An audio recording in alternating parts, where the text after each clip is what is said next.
अस्सलाम गाइस, कैसे हैं आप लोग। तो यार किंग बूबी था किंग बाबर आजम ने आखिरकार कुछ सेंचुरी मार दिया यार। मैं इसी का ही वेट कर रहा था, सारी वेट कर रहे थे। मेरे ख्याल से ये मैंने अपने चैनल के ऊपर दोनों चैनल बनाए थे, एक से जो पिछला चैनल था और इस चैनल पे मेरे ख्याल से मैंने फर्स्ट टाइम ये वीडियो बना रहा हूँ कि किंग बूबी ने सेंचुरी कर लिया, क्योंकि मुझे लगता है मैंने लीन पैच में सारी मैंने अपनी क्रिकेट चैनल का मैंने अपना आगाज़ किया था। सो बाबर आजम ने सेंचुरी कर लिया और क्या सुथरी सेंचुरी किया। मैं तो कहता हूँ अच्छा, लोग सारे भूल गए, पाकिस्तान मैच जीता, सीरीज जीत गया, फोर्थ कंसेक्टिव सीरीज हम श्रीलंका के खिलाफ जीत चुके हैं। और मैं आपको स्टैट्स भी बताता हूँ मैं ये पाकिस्तान श्रीलंका के ऊपर। लेकिन अरे बाबर आजम की बात करें और आप बिलीव करें, पाकिस्तान को 280 पड़ गया, ठीक है। सलमान अली आगा ने मैच के बाद यही कहा था कि यार ये 320 330 की पिच थी, और वो कहते मैं तो बहुत खुश हूँ कि हमारे बॉलर्स ने क्या बॉलिंग कराई है, वाह यार क्या बॉलिंग कराई है। 270 280 90 पर रोक लिया था, जबकि मुझे इस बात में ठीक है पिच 320 की होगी, लेकिन यार आपने श्रीलंका के 170 पे 5 आउट कर लिए थे। उसके बाद नीचे वाले सारे प्लेयर्स आज तो आपने ऑल आउट भी नहीं किए, निचले सारे प्लेयर आके आपको जो है ना वो मार के चले गए। हसन रंगा को फिर मेरे ख्याल से 50-60 स्कोर कर गया, उसके साथ जो था वो भी 10-20 स्कोर करके गया। ये क्या जुलाबी बॉलिंग हो रही है, कोई और बात ही नहीं कर रहा, सब बाबर आजम के पीछे पड़े। बाबर रन नहीं करा, बाबर रन कर लिया, आज खुश हो गए। अब मेरे ख्याल से इंडिया में तो मातम होगा, लेकिन मेरे ख्याल से कराची में भी आज बहुत मातम होगा। लेकिन यार क्या बाबर आजम ने इनिंग्स खेले, टिपिकल बाबर आजम की इनिंग्स, वो ही अपना 80-85 का स्ट्राइक रेट पे बैटिंग करता रहा वो। और मैं कहता हूँ यार क्या टेक्निकल बैटिंग की है। दो चीजें मुझे बहुत अजीब सी लगी, एक तो जो उनका कैच छूटा बाबर आजम का, थोड़ा सा लग रहा था कि यार थोड़ी स्लगी शॉट्स खेल रहे थे। लेकिन एक चीज मुझे जो बहुत अच्छी लगी वो ये था कि जो उसने कमिंदो मेंडेस, जो लेफ्ट आर्म स्पिनर है उनका, है वैसे ये जो बॉलर है ना कमिंदो मेंडेस, ये वाहिद बॉलर है तो दोनों हाथों से ना स्पिन फेंक देता है, लेफ्ट से भी राइट से भी। बाबर आजम को अब मैं जब वो आ गया, मैं कहा यार ये बाबर आजम 60 स्कोर पे था, तो मैंने कहा यार ये कुछ हो जाएगा, आउट हो जाएगा, क्योंकि यही होता है बाबर आजम स्टार्ट लेता है 30-40 तक, उसके बाद आउट हो जाते हैं। एक जो उसने शॉट खेली थी ना, मैं से कवर्स पे निकल के उसने थोड़ा सा अपने आप को झुकाया बैक फुट पे गया, और जो कट मारा है कवर्स की तरफ से, मैं कट कह रहा हूँ सॉरी, कवर्स की तरफ से जो उसे ड्राइव खेली है, मैं कहता हूँ सुथरी शॉट थी वो। और जब मैंने वो शॉट देखी ना, मुझे लिटरली अंदर से इतनी खुशी हुई, मुझे लगा यार आज ये कुछ करेगा, क्योंकि बात वक्त ना आपकी एक शॉट आपको डिफाइन कर दी थी कि यार आज का दिन मेरा है, या मैं आज जहां तक जाऊंगा, मैं आज ये करूंगा, आज मैं 400 करूंगा, आज मैं 700 स्कोर करूंगा। एक शॉट डिफाइन कर दी थी आप। वैसे आपस की बात बताऊं, बहुत से पाकिस्तानियों के ना, जब बूजी था किंग, जब बाबर आजम 80-90 रन पे आया था ना, मुझे उस वक्त सारे पाकिस्तानियों की तबियत खराब हुई, लेकिन मैं कहता हूं मेरी अपनी पर्सनल तबियत खराब हुई जब 50 हो गया था उसका। मैं कहा यार अब ये 50 कर तो ली है, लेकिन यार ये 100 नहीं कर पाएगा, क्योंकि बाबर आजम का जो लीन पैच था ना, अब पता नहीं लीन पैच खत्म हुआ कि नहीं हुआ, मुझे नहीं पता, कि जो लीन पैच जो भी था अब तक का, ये सेंचुरी से पहले तक, उसमें बाबर आजम 50 तो कर रहे थे। टेस्ट में भी 50 में हाल से 50 थी, T20 में भी 50 थी, ODIs में भी 50 थी, लेकिन वो 50 को सेंचुरी में कन्वर्ट नहीं कर पा रहे थे, जो कि ये बहुत बड़ा बिग कंसर्न था। तो वही हुआ, आज क्राउड के पैसे भी पूरे को। मैं तो देख रहा था जब बाबर के 100 रन हुए, क्राउड जाना शुरू हो गया, और वो उस पर कमेंटेटर्स यही कह रहे थे कि भाई पे प्राइस हो गई है। और जाहिर बात है सारे बाबर आजम को देखने आते हैं, आप लाहौर में आ जाए, पिंडी में आ जाए, अभी जो फैसलाबाद में सीरीज हुई, सारे बाबर को देखने आते हैं। इट्स वेरी अनफॉर्चुनेट कि फैसलाबाद के ग्राउंड में ये नहीं हुआ, पिंडी के ग्राउंड में ये हुआ है, और बहुत खुशी हुई है। मैं तो एक जमाने के बाद बाबर आजम की सेंचुरी आई है। अब यार इसके ऊपर मैं खुद इतना खुश था, मैं यार आज बूबजी द किंग को ना सेंचुरी करनी चाहिए, और वो जो हसन अली बैठा है ना, उसको तो सबसे पहले पकड़ो ना। शुक्र है अभी तक हसन अली का कोई ट्वीट नहीं आया, वरना मैं तो ये सोच के बैठा हुआ था जब इसने सेंचुरी की ना, मैंने कहा यार किसी का ट्वीट आए ना आए, हसन अली का ट्वीट आ जाएगा कि मैं किंग कर लेगा और ये है बूबजी द किंग। और भाई तू चुप कर जा, जो भी इसका ट्विटर हैंडल है ना, मैं उसको कहना चाहता हूं भाईजान प्लीज थोड़ी सी शर्म कर ले, थोड़ी सी अब थोड़ी सी एथिक्स दिखाएं, अब ट्वीट करने की जरूरत नहीं है। मैं कहता हूँ एक बंदे ने जितना बाबर आजम के करियर को डिस्ट्रॉय किया ना, जितना बाबर आजम के करियर को खराब किया, वो हसन अली। एक पॉडकास्ट में बाकी हम तो बूबजी द किंग कहते हैं, किंग कर लेगा, ये कर लेगा, वो कर लेगा। शाहीन शाह अफरीदी है वो तो नहीं है, शाहीन शाह अफरीदी को बड़ी बात करते हैं, जनाब को फ्लू हो गया। और इतनी ओवर एक्टिंग, मैं कहता हूँ ये सारे जितने प्लेयर्स हैं ना इस वक्त, जितने हमारे न्यू प्लेयर है, ये सारे टिकटॉक इंस्टाग्राम ये वाली जनरेशन है, जूम करती हुई रीलें बन जाए, ये हो जाए वो हो जाए। नसीम शाह को भी देखें, पेट है कि उसका बाहर आ रहा है। मैं 500 दफा कह दूं कि एक प्रेग्नेंट औरत और एक नसीम शाह में को फर्क नहीं महसूस होता। और उम्र देखो, अभी तो नसीम शाह में 22 से 23 साल का होगा, बड़ी छलांग लगा 24 का होगा, इतनी यंग एज में, और हैवी फास्ट बॉलर। या तो ना बैट्समैन हो, चलो ठीक है, हमारी दुनिया का बेस्ट बैटर इंजमाम उल हक, वो भी मोटे थे, समझ आती है यार। एक फास्ट बॉलर, एक तेज गेंदबाज। पहला वनडे जो हुआ था ना, मैं उसमें भी थोड़ी सी बात कर लूं, वो तो मैं कहता हूँ इंतहाई, मैं कहता हूँ फजूल वनडे था टू बी ऑनेस्ट। दोनों टीमें हारने के लिए खेल रही थी, पाकिस्तान भी और श्रीलंका भी। श्रीलंका जहां से हारा है यार, आप 280 चेस नहीं कर पाए। रावलपिंडी में तो मशहूर है चेस करना, और वो भी इस मौसम में जब सर्दियां आ गई हैं। आपको पता है कि रात के मौसम में मसला ये कि जो घास है ना वो भी गीली हो जाती है, फिर जिसको ड्यू कहते हैं। तो श्रीलंका ने ड्यू फैक्टर का इस्तेमाल नहीं किया पहले वनडे में, जिसकी वजह से वो हार गए। उस मैच में भी वनिंदु हसरंगा ने बड़ा अच्छा गेम खेला, और उस वनडे में जो बूबजी द किंग ने जो कैच पकड़ा था, पता नहीं किसका कैच पकड़ा था, मैं वो भूल गया। खैर इस मैच में भी अच्छा, दूसरे वनडे में कैच छोड़ दिया, खैर उसको हम डिलीट कर देंगे, उसके बारे में कोई बात नहीं करेंगे, क्योंकि अब बूबजी ने सेंचुरी कर ली है। हारिस रऊफ 140 की रफ्तार फेंकता है, ठीक है, उस पर इतनी तेज रिएक्ट करके कैच पकड़ना, आउटस्टैंडिंग कैच था वो। तो बाबर आजम ने सेंचुरी कर ली है। जो मंकी ऑन द शोल्डर था, शुक्र है वो टूटा है। और जिस तरह अब चीज ये देखें, सेंचुरी हुई, उससे ज्यादा रिजवान खुश था, और ये सबको पता है भाई रिजवान ने इसकी सेंचुरी करानी, वो तो यार सबको पता था। और उधर मैं ये करने से पहले मैं बता दूं, रिजवान एजिस के चौके मारना शुरू शुरू हो गया।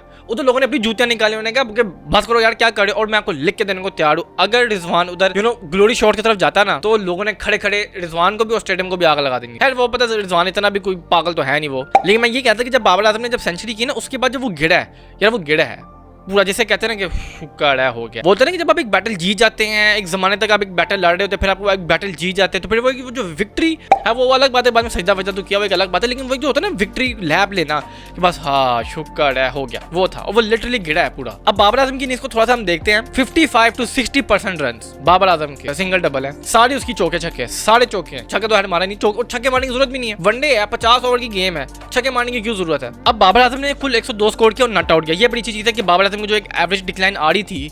अब आप एक चीज नोट करें कि आई गेस वनडे में भी विराट कोहली की एवरेज जो थी जब वो लीन पैच में तो 50 से नीचे आ गई थी। उसके बाद जब उन्होंने सेंचुरी की 2022 T20 एशिया कप में, उसके बाद फिर उन्होंने काफी अच्छा उन्होंने खेला। अगले जितनी भी मल्टी नेशनल टूर्नामेंट्स है उनमें वो टॉप स्कोर है, सेंचुरी मारना शुरू। अब दुआ यही है कि बाबर आजम भी इसी तरह वो करे। अब देखिए बाबर आजम ने 102 स्कोर के नॉट आउट गए वो।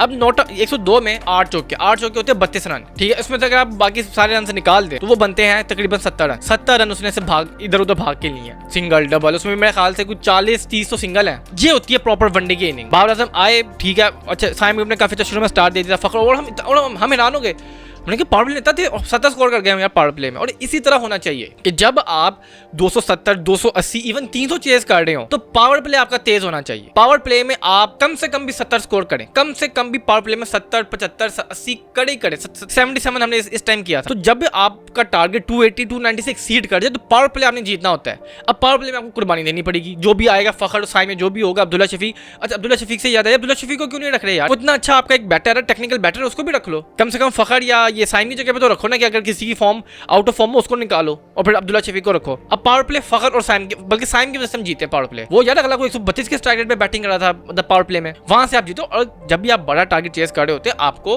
पावर प्ले जीतना होता है। दूसरी अच्छी चीज ये है कि यार फखर भी फॉर्म में आ गए, क्योंकि फखर भी मेरे ख्याल से पिछले 2 साल से आउट ऑफ फॉर्म है, जब से उन्होंने न्यूजीलैंड पे शो किया था वो ये वर्ल्ड कप में, उसके बाद से वो आउट ऑफ फॉर्म है। और आपने चीज नोट की कि बाबर और फखर पिछले तकरीबन 2-3 साल से आउट ऑफ फॉर्म है, लेकिन जब इन दोनों ने परफॉर्म किया, दोनों ने एक साथ ही परफॉर्म किया, या आज के मैच में परफॉर्म किया या इससे पहले जो वर्ल्ड कप हुआ था उसमें भी परफॉर्म किया था, जो न्यूजीलैंड वाला जो गेम हुआ। तो फखर जमान की इनिंग्स भी काफी अच्छी थी, लेकिन मुझे एक बात समझ नहीं आ रही थी, फखर जमान भी उसी स्ट्राइक रेट पे चल रहे थे जिस स्ट्राइक रेट पे बाबर आजम चल रहे हैं। तो ये मैं बता रहा था कि फखर जमान ठीक है, एक स्ट्राइकर है, मैच विनर है, ऑन द डे वो मतलब मैच को एक पासे लगा देगा, लेकिन बाबर आजम और फखर जमान मुझे अब एक सॉर्ट ऑफ प्लेयर ही लगते हैं, ठीक है।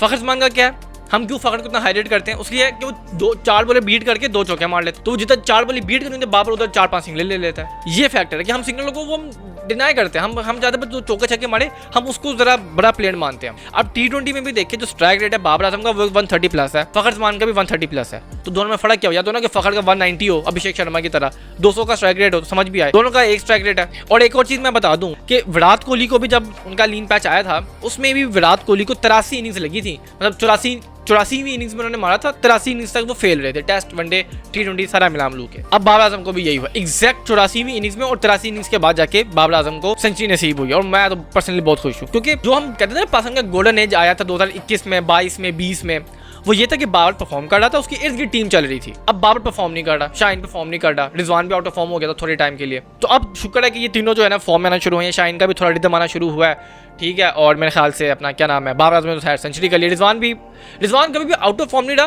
वो तकरीबन कंसिस्टेंसी से रन कर रहा था वो। और ये 20वीं सेंचुरी की है बाबर आजम ने ओडीआई में, 32वीं इनकी इंटरनेशनल। अब आप ये चीज नोट करें कि हमारा पीसीबी कितना फजूल इदारा है कि बाबर की कुल 32 सेंचुरियां हुई, ठीक है। पाकिस्तान में सबसे ज्यादा सेंचुरी में हाजिर यूनुस खान के 41 आउट ऑफ 32, 20 सिर्फ ओडीआईज में है। ये तकरीबन 60-65% बनता है अगर मैं गलत ना हूं तो। और हम कितने कम ओडीआईज खेल रहे हैं, मुझे ये तो अब आगे खेलना शुरू हुए हम थोड़े बहुत ओडीआईज। आप बिलीव करें पिछले तकरीबन 2022 से तो हम ओडीआईज ही नहीं खेल रहे थे यार। आपको पता है कि आपका सबसे बेस्ट बैटर इस वक्त बाबर आजम है। अब बाबर आजम का बेस्ट फॉर्मेट क्या है, ओडीआईज। तो आपने ओडीआईज क्यों नहीं खिलाए? आपको तो 5-5, 7-7 ओडीआईज की सीरीज रखनी चाहिए थी। तो ये भी पीसीबी को भी फिर देखना चाहिए कि यार जो आपका मेन प्लेयर है उसका मेन फॉर्मेट क्या है, ओडीआई, आप वही नहीं खिला रहे, फिर डिमांड करोगे वो फॉर्म में नहीं आ रहा। श्रीलंका आपको पता है 3-4 रैंक पे है ओडीआई में इस टाइम। अभी सीरीज के बाद क्या होगी, सीरीज से पहले 30 नंबर पे थी और हम 5वें पे थे। तो मतलब श्रीलंका मतलब छोटी छुपे आ जाता है, लेकिन अच्छी टीम है श्रीलंका। अब थोड़ा स्टैट ये है कि यार बाबर आजम ने तकरीबन 136 इनिंग्स में ये काम किया, 20 इनिंग्स। सईद अनवर ने मेरे ख्याल से 240 इनिंग्स में ये किया काम, आई लेट्स होप कि अब बाबर आजम का बल्ला चलना शुरू हो गया। अब जारी पता है जब आप एक दफ़ा लाइन क्रॉस कर लेते हैं ना, फिर आपको पता चल जाता है कि यार मैं कर सकता हूँ। वो एक होता है मेंटली कि यार मैं नहीं कर सकता, वो एक मंकी ऑन द शोल्डर जैसे कहते हैं ना, वो मतलब उतर गया है। 6500 ODI रन होने वाले हैं बाबर आजम के, जो कि अगेन अचीवमेंट है।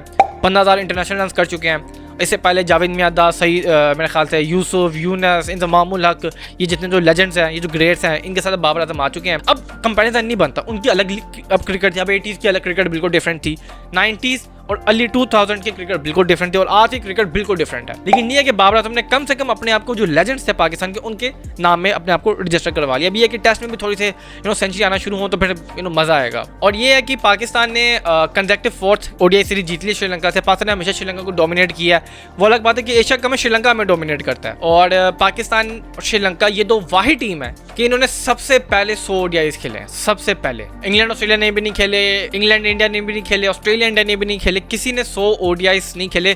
जिन दो टीम ने सबसे पहले 100 ODIs खेले थे वो थी पाकिस्तान और श्रीलंका। उसकी रीजन ये है कि 90s का सारा एरा हम श्रीलंका के साथ ही खेलते रहे, क्योंकि जाहिर पता है 90s का जो एरा था उसमें जो दुनिया थी वो श्रीलंका में आना नहीं चाहती थी। आपको पता है 96 का जो वर्ल्ड कप हुआ, वेस्ट इंडीज और ऑस्ट्रेलिया ने पुल आउट कर लिया था श्रीलंका से कि हमने खेलना ही नहीं है इनके साथ। तो पाकिस्तान आपको पता है इस किस्म के जो पीसफुल जेस्चर होते हैं, ये बस पाकिस्तानी को ही करना आता है, पीसफुल जेस्चर करना। वो इतना हमने खेल लिया था 90s के एरा में कि हमने इतनी प्रैक्टिस कर श्रीलंका की कि वो 96 का वर्ल्ड कप भी जीत गए। और श्रीलंका का बहुत बहुत शुक्रिया है। मैं भूल गया था शुरू में बताना, मैं एंड में मैं थैंक्स कर लूँ श्रीलंका का कि यार आप गई नहीं। जो इस्लामाबाद में एक हमला हुआ है, एक जो अफसोसनाक वाक़या हुआ, उसके बावजूद आप आए, आप खेलें। और ज़ाहिर बात है कि फिर श्योरिटी दी भी थी आर्मी चीफ की तरफ से और सबकी तरफ से कि भाई आप आएँ, आप खेलें, आपको कोई तंग नहीं करेगा। और ट्रांजिशन सीरीज भी अब होगी। अब आप ये चीज़ नोट करें कि अल्लाह ताला ने ये दिन रखा हुआ था बाबर आजम के लिए, वरना ये मैच होना था 16 को, सॉरी ये मैच होना था 13 को, ये मैच होना था 13 को। लेकिन एक मैच जो पोस्टपोन हुआ उसके बाद अगले दिन ये शफल हो गया ये गेम। सो ये है कि बस अल्लाह ताला ने रखा हुआ था उसका दिन 14 नवंबर, और 14 नवंबर 2025 के दिन बाबर आजम ने तकरीबन 2 साल बाद 115 हफ्तों का, लोग तो पता नहीं कितने दिन, मिनट, सेकंड, पता नहीं अब लोग शुरू ही हो गए हैं, पता नहीं कितने ज़माने के बाद, 2.25 साल के बाद बाबर आजम ने अपनी 20वीं सेंचुरी की है। और अब आप इनिंग्स का डिफरेंस देखें। ये वजह जिसकी वजह से लोग सड़ते हैं बाबर आजम से, ठीक, ये रीज़न है कि लोग सड़ते हैं बाबर आजम से। अब मेरी दुआ है कि जो कल वनडे होना है तीसरा उसमें बाबर आजम सेंचुरी करे और अपने आप को टॉप मतलब लीडिंग सेंचुरी मेकर बना लें और इन ODIs। अब आप देखिए 2 साल से बाबर आजम का लीन पैच चल रहा है, उसके बावजूद बाबर आजम मतलब फास्टर टू 6000 था। अब आप सोचें कि जो पिछले 2 साल बाबर आजम के गुजरे, अगर उसमें भी वो सेंचुरियां करता तो बाबर आजम की इस वक्त ODI की सेंचुरियां कम से कम भी 30 होनी थी, ये मैं एवरेज बता दूं। और अगर जो रूट वाला हाल होता कि जो रूट जैसे हर मैच में सेंचुरियां कर रहा है, तो फिर तो 40-50 सेंचुरियां उसने ये ठोक देनी थी बाबर आजम। अब यहाँ पे सलमान अली आगा की काफी अच्छी कप्तानी थी कि यार जब बाबर आजम खेला तो वो खुद नहीं आया, उसने रिजवान को भेज दिया, जबकि रिजवान सलमान अली आगा के बाद आता है। उसको पता था कि यार बाबर आजम के साथ अगर कोई सूटेबल है वो रिजवान है। और वो क्यों है कि अभी जो इस मैच में ना सिर्फ बाबर आजम की 100 हुई, बल्कि बाबर और रिजवान की 17th 100 रन स्टैंड हुआ पूरी इंटरनेशनल क्रिकेट में। वो 4-5 तो मेरे ख्याल से सिर्फ T20s में। तो अगर आपको मेरी वीडियो पसंद आई तो लाइक, शेयर, कमेंट, सब्सक्राइब कर दीजिएगा। मैं मिलता हूं अपनी अगली वीडियो में, तब तक के लिए अलविदा।